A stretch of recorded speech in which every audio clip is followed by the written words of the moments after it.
Chers amis, nous avons étudié la dernière fois les deux témoins du chapitre 11 du livre de l'Apocalypse. Et nous avons vu tout ce que le texte du livre du prophète Zacharie au chapitre 4 pouvait nous amener. Eh bien, aujourd'hui, nous allons tirer des enseignements de notre livre dont nous allons parler. Mais avant, je vous propose de lire le texte que nous n'avons pas encore examiné à partir du verset 7 du chapitre 11. Quand ils auront achevé leur témoignage, il s'agit donc des deux témoins, la bête qui monte de l'abîme leur fera la guerre, les vaincra et les tuera. Et leurs cadavres seront sur la place de la grande ville, qui est appelée dans un sens spirituel Sodome et Égypte, là même où leur Seigneur a été crucifié. Des hommes d'entre les peuples, les tribus et les langues, les nations, verront leurs cadavres pendant 3 jours et demi, et ils ne permettront pas que leurs cadavres soient mis dans un sépulcre. À cause d'eux, les habitants de la terre se réjouiront et seront dans l'allégresse. Et ils s'enverront des présents les uns aux autres, parce que les deux prophètes ont tourmenté les habitants de la terre. Après les 3 jours et demi, un esprit de vie venant de Dieu entra en eux, et ils se tinrent sur leurs pieds, et une grande crainte s'empara de ceux qui les voyaient. Et ils entendirent du ciel une voix qui leur disait « Montez ici ». Et ils montèrent au ciel dans la nuée, et leurs ennemis les virent. Au verset 7, les deux témoins sont en lutte avec la bête qui monte de l'abîme. Alors cette bête qui monte de l'abîme, on la retrouvera au chapitre 17, et nous la verrons à ce moment-là. Permettez que je n'en parle pas tout de suite parce que ça nous entraînerait dans de trop grands développements. Mais je n'oublie pas la chose et nous en parlerons en son temps. Maintenant, il y a un certain nombre de détails dans ce texte et il se trouve que pratiquement tous ces détails, sous une forme approchée, nous les retrouvons dans le livre d'Esther. Et au fond, il nous faut raconter l'histoire d'Esther pour comprendre ce qui va se passer à ce moment-là. Alors, l'histoire commence la 3e année du roi Assuérus. Le roi Assuérus est un roi perse de la descendance de Cyrus le Grand, et Cyrus avait réussi l'association des Mèdes et des Perses, et donc ce royaume, cet empire est connu comme l'empire médo-perse. Les rois sont perses, mais il y a en permanence à la cour des conseillers mèdes. Ce roi décide de faire une grande fête. Alors, peu ordinaire, il est immensément riche, et il décide de convoquer tous les grands de son royaume. Il nous est dit qu'il a sous sa responsabilité 127 provinces. Il les fait venir à Suse, la capitale, et pendant 180 jours, c'est-à-dire 6 mois, il va organiser la fête, et il va faire la fête pour ses grands, pour ses dignitaires, pour les nobles, bref, pour tous ceux qui ont quelque importance dans le royaume. Il ne se contente pas de cela. Il va aussi organiser la fête pendant 7 jours pour le peuple. Et alors il nous est ajouté un détail un peu curieux. Le vin était en abondance et à profusion, et à discrétion. Et chacun pouvait boire autant de vin qu'il le voulait, mais, nous dit le texte, personne n'était obligé d'en boire. Et même s'il n'était pas obligé d'en boire, le roi va un peu abuser de cette boisson. Et un peu trop gai sous l'effet du vin, il va prendre une décision dramatique. Il est tellement content de ce qu'il a fait Et il est tellement fier de la beauté de sa femme, la reine Vasti, qu'il va lui demander une chose tout à fait inhabituelle. Il va lui demander de se présenter devant les grands et devant le peuple à visage découvert. Alors la chose n'était certainement pas habituelle.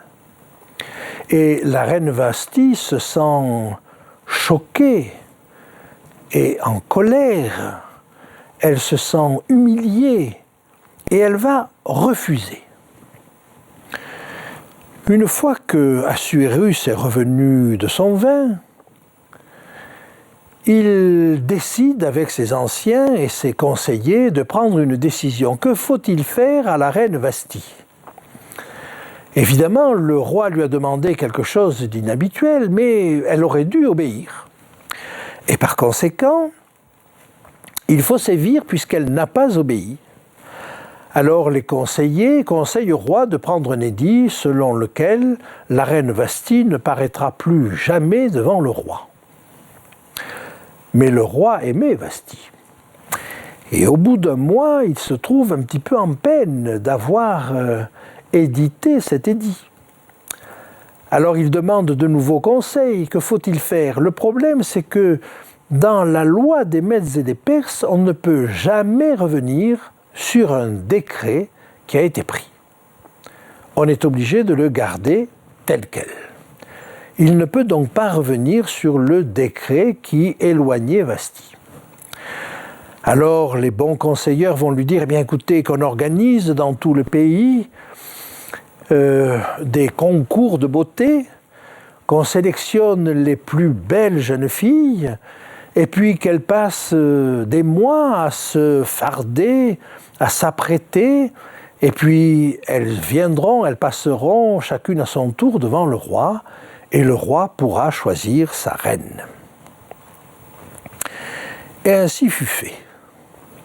Et parmi toutes les jeunes filles qui sont sélectionnées, parmi les plus belles du royaume, bien entendu, il y a Esther. Esther est d'origine juive, mais elle n'a pas dit qui elle était. Et elle va concourir. Et après bien des préparatifs, mais pas trop, elle n'a pas voulu user de subterfuges trop importants. Et finalement, c'est sa beauté qui va emporter la décision du roi. Elle est donc nommée reine à la place de Vasti. Les choses sont pour le mieux, mais voilà, il y a un problème. Peu après, le roi va nommer comme Premier ministre Aman. Alors Aman est arriviste, orgueilleux, ambitieux. Et il ne réalise pas dans un premier temps que quand il va au palais du roi, il y a là différentes personnes à la porte du palais.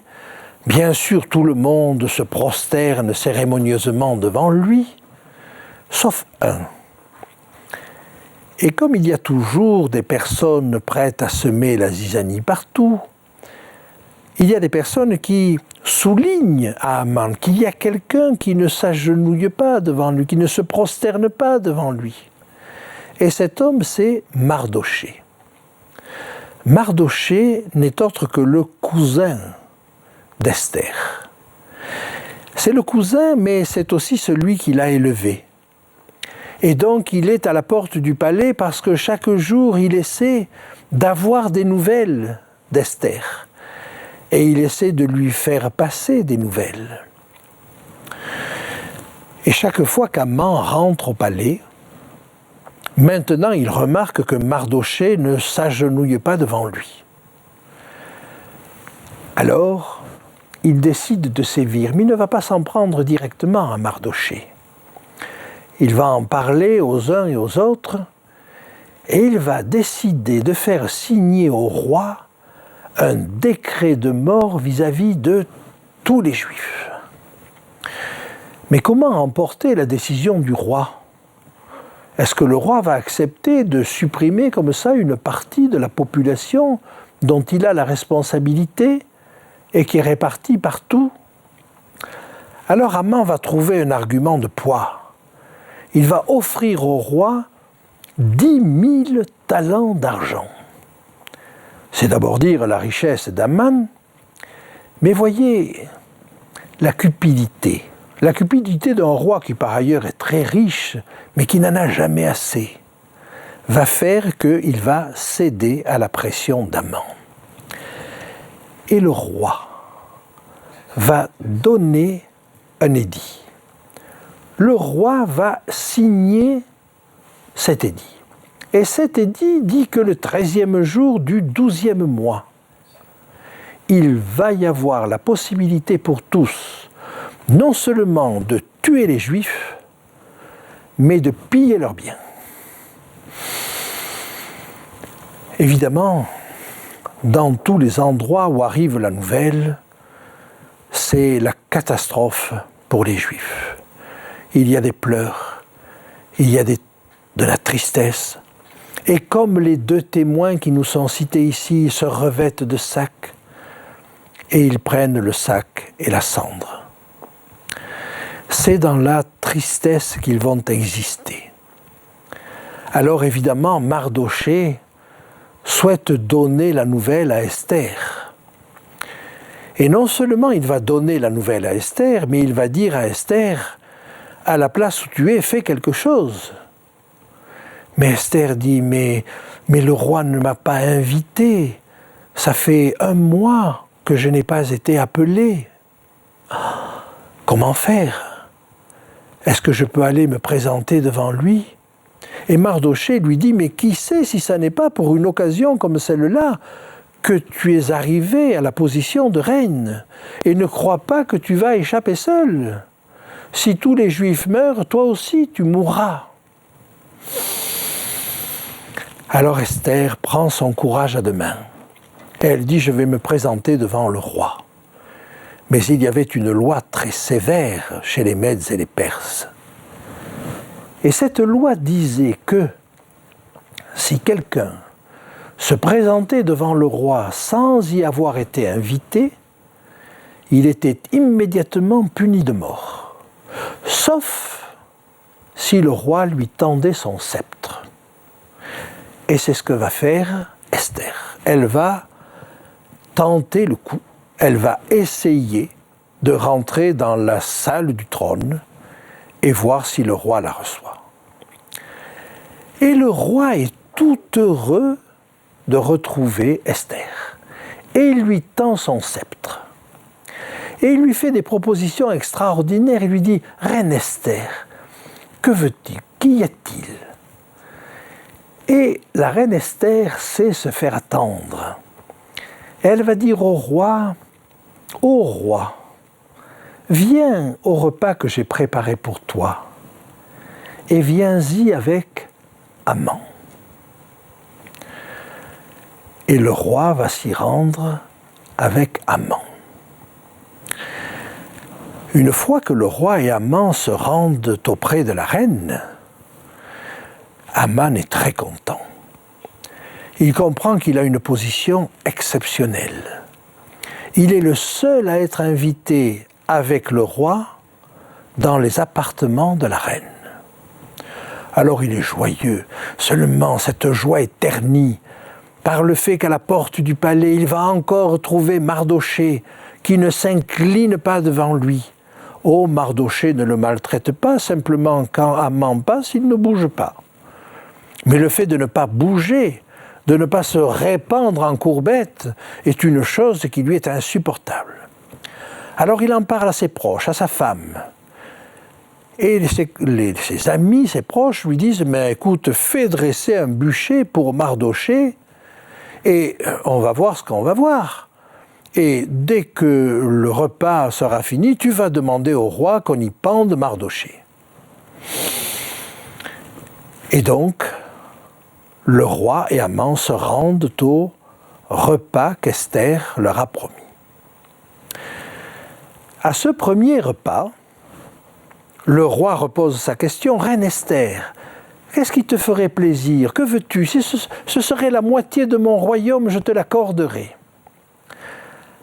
Alors Esther va encore se faire attendre. Et elle va dire, si le roi le trouve bon, eh bien, venez, que le roi vienne avec Haman au festin que je leur préparerai demain. Et là, je donnerai la réponse au roi. Que va-t-elle dire? Haman est au comble de la joie, mais il a toujours ce problème avec Mardochée. Et cette nuit-là, le roi va être agité. Et il n'arrive pas à trouver le sommeil. Alors il demande qu'on lui rapporte les chroniques qui sont écrites et qui retracent jour par jour les affaires du palais. Et dans les chroniques qu'on lui apporte, on retrouve qu'un certain Mardochée a déjoué un complot. 2 personnes, 2 eunuques, projetaient de tuer le roi, et Mardochée en a eu vent, a éventé le complot, a donné l'alerte, et on a pu éviter cela. Et le roi dit, mais qu'a-t-on fait à Mardochée pour le remercier? Rien. Alors le roi attend le petit jour, et quand arrive le petit jour, arrive aussi Haman à la porte du roi, à la porte du palais. Et le roi va lui demander, Haman, que faut-il faire à un homme que le roi veut honorer? Haman pense qu'il s'agit de lui, bien entendu, qui d'autre? Ça pourrait être que lui. Et il dit, bien voilà ce qu'il faut faire. Il faut prendre la monture royale, le manteau royal, mettre la couronne d'or sur la tête de cette personne et la promener dans toute la ville en disant « Voilà comment il faut faire à une personne que le roi veut honorer. » Un tel comportement est assez